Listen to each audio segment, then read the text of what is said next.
I ćao ljudi svima, kao što je po naslovu, u današnjem videu ću vam pokazati šta sam ja to kupila u Njemačkoj. Bila sam u Njemačkoj prije nekih 5-10 dana i uglavnom kupila sam vrlo malo stvari zato što sam nosila tašnu, nisam stvarno imala gdje sa stvarima. Tako da sve ovo što sam kupila ja ću vam pokazati, nije mnogo stvari, ali eto pokazat ću vam. Tako da ne dužim, krenut ću odmah. Znači, prva stvar jeste ova crop top majčica koja izgleda ovako, koja je kupljena u New Yorkeru. U XS je veličini i cijena je bila 7 eura. Tako da izgleda ovako i mnogo je slatka. Zatim, ima sa ovim helanke koje trenutno nisu kod mene, vjerojatno su na pranju, tako da ih ne mogu pokazati, nažalost. Uglavnom, one su najobičnije sive helanke, ista ova boja i ovu traku imaju gore na vrhu helanki i high waisticu, dok je ovo crop top, tako da stvarno mnogo lijep komplet. I helanke, cijena im je bila nekih 7-8 eura i njihova veličina, njih sam uzela u S veličini, dok je ovo XS. Zatim sljedeća stvar jest isto ta majčica od koje nisam uzela helanke. Znači samo sam uzela ovu majčicu jer helanke su bile u L veličini, što je mene stvarno ogromno bilo. Tako da bukvalno isti materijal, sve isto, samo druga boja. I njena cijena isto bila 7 eura, ali ova je u veličini M. Ovu sam namjerno malo već uzela. Ovo mogu da nosim uz neke crne helanke kao i uz ove sive. Zatim sljedeće dvije stvari, znači uzela sam dvoje ovih najobičnijih crnih helanki koje su iz Primarka, bile su nešto mnogo jeftine, da su bile 4 eura ili tako nešto. Nemam cenu, ali uglavnom najobičnije crne helanke, mnogo su udobne, tako da stvarno odlične. Zatim sljedeća stvar jesu ove minđušice koje ću vam pokazati, koje su također iz Primarka. Znači 2 eura su bile. Dođu ovako ceo set njih, samo što sam ja izvadila, ovdje trebaju roze da budu, ali sam ja dodala ove jer su tada bile na mene i izgledaju ovako. Znači mnogo je sada komplet minđušica.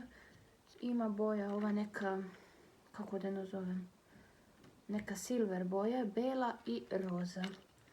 Tako da tako izgledaju, preslatke su minđušice. Zatim sljedeće minđušice su ove, koje su isto od najmanje do najveće, samo što imaju ove kao bisere u sebi. I njihova cijena isto bila 2 eura, kao i prethodne. Tako da su preslatke. I posljednje jesu od ove, kako da ih nazovem, kao krugovi minđuše koji izgledaju ovako. I oni idu od najmanje do najveće. I njihova cijena je bila 1,5 eura. Tako da tako izgledaju. I posljednje par stvari jeste malo šminke. Jedina stvar zapravo koju imamo šminke jeste ova maskara koju sam kupila u Primarku za 3,5 eura. False Slash Queen.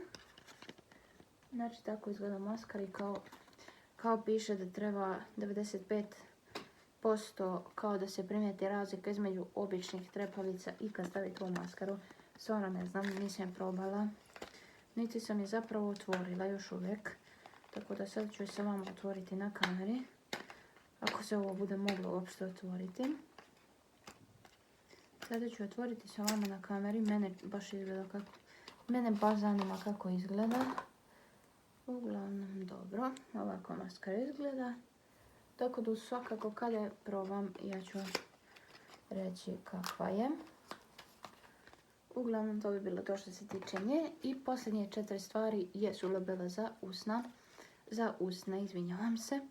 Prva jeste ovo Elkos, prvi put čujem za ovaj brand, tako da stvarno ne znam. I vanila i honey. Znači od vanile i meda. Tako da mislim da mnogo lijepo miriše, vanila i med. Mi je lijepa kombinacija, tako da vidjet ćemo. Zatim sljedeći jeste jedan iz DM-a, Baleine. Inače cijene su bile ova dva oko 2 eura. I treći ovaj koji ću vam pokazati mislim da isto bio oko 2 eura. Tako da izgleda ovako, ovo je Baleine. I on je feeling. On je lip peeling, izvinjavam se. I Be Fresh se zove. Tako da stvarno ne znam, nisam ga pomirisala, tako da vam ne mogu reći. I sljedeće labelo jest ovo Bebe koji se zove.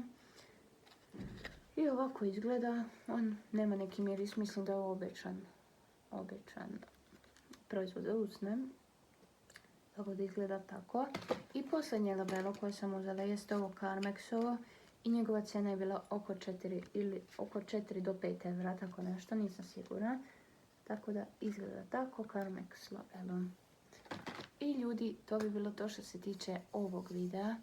Hvala vam puno što ste gledali, obavezno lajkujte video, subscribeujte se na moj kanal i pišite mi dole u komentarima šta bi željeli da vam snimam. Tako da to bi bilo to. Mi se vidimo u nekom narednom videu. Ćao!